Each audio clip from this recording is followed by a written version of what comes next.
नमस्कार दोस्तों, आज मैं आपको भारत के सुप्रसिद्ध राष्ट्रपतियों के बारे में पढ़ाने जा रहा हूं। दोस्तों, हमने उपराष्ट्रपति के बारे में पढ़ लिया था।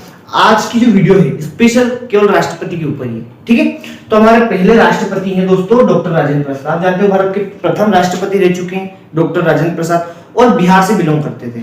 आप इस बात को भी अच्छे से जानते हो, देखो लिख रखा है। और 2 बार भारत के राष्ट्रपति बने थे, 2 बार भारत के राष्ट्रपति बने हैं। ठीक है, इतना भी आप जानते हो। दोस्तों 1917 का टाइम पीरियड चल रहा था। उस समय इन्होंने कांग्रेस का जो अधिवेशन था उसमें पार्टिसिपेट किया था पहली बार 1917 में। ठीक है, और उस समय क्या है कि इन्होंने बिहारी क्लब की करी थी, बिहार में करी थी। उससे उस बिहारी क्लब में बहुत मात्रा में लोग जुड़ना शुरू हो गए थे। ठीक है, 1905 के दौरान इन्होंने इस चीज की स्थापना करी थी। ठीक है दोस्तों, अब यहां बताया जा रहा है दोस्तों कि जो महात्मा गांधी है, महात्मा गांधी को एक राजकुमार शुक्ला नाम का व्यक्ति रहता है जो बिहार से ही बिलोंग करता है। वो व्यक्ति उनसे मिलने के लिए बहुत तड़प रहा था, व्याकुल था, और उसका कारण था अंग्रेज।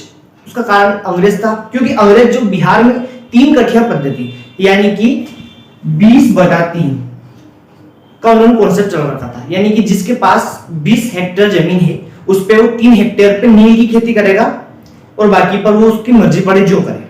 लेकिन इसका नुकसान ये था कि जैसे मान लो कि ये 20 बीघा खेत है, ठीक है, अब इतने पे नील की खेती हो रही है, ठीक है, तो ये जो हिस्सा था ना ये बेकार हो जाता था। मतलब नील की फसल ऐसी है जो खेत के सारी उर्वरक क्षमता जो होती है, उर्वरक क्षमता वो खींच लेती है और वो हिस्सा पूरा बेकार हो जाता है। तो इस वजह से परेशान थे, क्योंकि इस पे नहीं होगी तो फिर इस वाले पे करो, फिर इस वाले पे, यानी कि पूरा खेत बर्बाद हो रहा था। तो राजकुमार शुक्ला जी ने गांधी जी से निवेदन किया कि कृपया करके आप बिहार में आइए और इसको बंद करवाइए। और दोस्तों इस पे उन्होंने सिस्टम भी लगा रखा था 80% टैक्स। यानी कि व्यक्ति अगर 100 रुपए दे रहा है तो अंग्रेजों को कितना बनेगा 80 रुपया, 20 रुपए में अपना घर चलाना बहुत बड़ी बात थी। ऐसा मतलब कुल मिला के चला जा रहा था कि दुराचार कर रहे थे। तो गांधी जी चंपारण गए, बिहार में ही है चंपारण, और वहां पे चंपारण आंदोलन चलाया। और उस आंदोलन सफल आंदोलन रहा हालांकि, और अंग्रेजों से जो है इस 3 कठिया पद्धति को भी छीना, और वहां से चलते हुए ये टैक्स जो है इसको बहुत कम कर दिया गया। यानी कि लगभग 40-45% के पास लेके आ गए थे। तो ये हुआ था। ठीक है, ये उस समय की पूरी कहानी है। राजकुमार शुक्ला जी जो चंपारण आंदोलन जो हुआ था वो इन्हीं की बदौलत हुआ था। ठीक है दोस्तों, अगला दे रखा है 1920 में गांधी जी द्वारा असहयोग आंदोलन चलाया गया। 1920 में देखा दोस्तों, 19 जोड़ के चलो, 1917 में कांग्रेस का अधिवेशन इन्होंने संभाला। ठीक 3 साल बाद गांधी जी ने असहयोग आंदोलन कर दिया। ठीक है, अब 1921, ठीक है, 1 साल बाद पटना के निकट नेशनल कॉलेज की स्थापना करी थी। किन्होंने? डॉक्टर राजेंद्र प्रसाद ने। डॉक्टर राजेंद्र प्रसाद ने पटना के निकट एक नेशनल कॉलेज की स्थापना करी। ठीक है दोस्तों, और ये टाइम बीता था 1921। ठीक है, ठीक 9 साल बाद नमक सत्याग्रह गांधी जी ने चलाया। एक मुट्ठी नमक उठा के गांधी जी ने कहा था इस मुट्ठी की कीमत में तुम्हें जरूर याद दिलाऊंगा अंग्रेजों। ठीक है, तो नमक सत्याग्रह आंदोलन चला 1930 में। ठीक है, 1930 में, और पटना में नमक सत्याग्रह चलाया गया था गांधी जी के द्वारा। ठीक है, क्योंकि उस समय क्या था कि अंग्रेजों ने नमक के ऊपर बहुत ज्यादा कर लगा रखा था, टैक्स बहुत था नमक के ऊपर। अब नमक तो रोज की चीज है यार, नॉर्मल बात है, आप बिना नमक की जिंदगी कोई जी सकता है? नहीं जी सकता है। तो अंग्रेजों ने इस चीज को टारगेट किया कि कहीं ना कहीं नमक के ऊपर टैक्स लगाए, क्योंकि ये डेली यूज की चीज थी। ठीक है, 1934 में कांग्रेस अधिवेशन जो हुआ था वो मुंबई में हुआ था। ठीक है, और इन्हीं की अध्यक्षता में हुआ था। गांधी जी की अध्यक्षता थी उस समय पे, और डॉक्टर राजेंद्र प्रसाद भी उस समय मौजूद थे। ठीक है दोस्तों, अब टाइम आया है 1939। ये सुभाष चंद्र बोस के टाइम पीरियड है। सुभाष चंद्र बोस जो थे इन्होंने भी कांग्रेस की अध्यक्षता निभाई थी।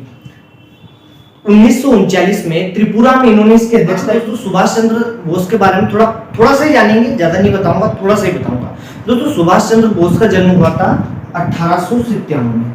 1897 में इनका जन्म हुआ।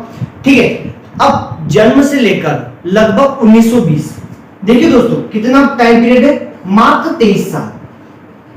लंदन चला गया पट्टा, और वहां जाके सिविल सेवा को क्लियर करके एक कलेक्टर का पद ले लिया और जैसे ही पद मिला हाथों हाथ इस्तीफा दे दिया, करारा चमक, मतलब जो झापट दिया अंग्रेजों के मुंह पर, उनसे क्या है पूरा पूरा टारगेट में ले लिया था सुभाष चंद्र बोस को कि इस बंदे ने हमारे ऊपर मुंह पे झापट मारा। मतलब जो ये सिविल सेवा है लॉर्ड कैनिंग ने चलाई थी, आप अच्छी तरह से जानते हो, ठीक है।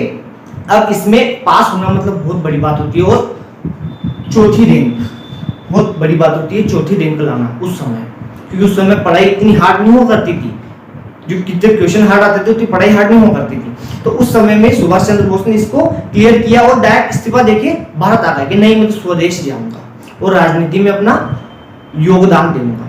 लेकिन दोस्तों अब हुआ यूं कि ये जो थे उस समय चुनावी माहौल चल रहा था कांग्रेस का और अंग्रेजों के बीच में। तो ये क्या हुआ कि ये चुनाव में खड़े हुए, पर हुआ यूं कि ये जो थे सुभाष चंद्र बोस, ये थे गरम दल के, यानी कि आक्रोश वाले, और जो गांधी जी थे वो अहिंसा के मार्ग पे चलने वाले व्यक्ति थे। तो उनको जो हिंसा थी वो बिल्कुल पसंद नहीं थी। तो क्या है कि जब लोगों का सपोर्ट इनको मिला तो इन्होंने क्या अपना, मतलब कहते हैं ना कि इस व्यक्ति को खड़ा कर दिया, तो वो चुनाव में खड़े हो गए, ठीक है। और गांधी जी ने अपना उम्मीदवार खड़ा किया पट्टाभी सीतारामैया, लेकिन संयोगवश देखिए आप, जीता कौन? सुभाष चंद्र बोस। और गांधी जी ने सुभाष चंद्र बोस के ऊपर प्रेशर बनाना शुरू किया, दबाव बनाना शुरू किया कि आप जाइए, आप इस्तीफा दीजिए, आप लायक नहीं हो, आप इस्तीफा दीजिए। पर लेकिन उन्होंने इस्तीफा नहीं दिया और उन्होंने अपनी मर्जी से इस्तीफा दे दिया, ऐसा काम तो मुझे करना ही नहीं जिसमें लोग अपनी अपनी खींच रहे हैं, ठीक है दोस्तों, इतना तो आप समझ गए होंगे। और एक और बात बताता हूँ मैं आपको कि 1946 में उनकी मौत हुई थी, और इनकी मौत एक रहस्य है दोस्तों, एक आइलैंड था दोस्तों, वहां से ये जो है जापान के लिए जा रहे थे हेलीकॉप्टर से, और बीच में इनका हेलीकॉप्टर ब्लास्ट हुआ, उनकी मौत हो गई, ठीक है दोस्तों। अब आगे देखते हैं अपन 11 दिसंबर 1946। 11 दिसंबर 1946 दोस्तों वो दिन है जिस समय संविधान सभा का स्थायी अध्यक्ष किसे चुना गया था? डॉक्टर राजेंद्र प्रसाद को। इनको संविधान सभा का स्थायी अध्यक्ष चुना गया था 11 दिसंबर दिन, याद रखिएगा। और इनके द्वारा है ना खुद की किताबें लिखी हुई है, एक तो लिखी हुई है दोस्तों आत्मकथा, यानी खुद की जिंदगी के ऊपर उन्होंने किताब लिखी है 1946 में, ठीक है दोस्तों। एक चंपारण की सत्याग्रह, ये चंपारण में जो सत्याग्रह हुआ था उसके ऊपर इन्होंने किताब लिखी थी 1922 में, ठीक है दोस्तों। ये बाद में आई है लेकिन लिखी थी 22 में।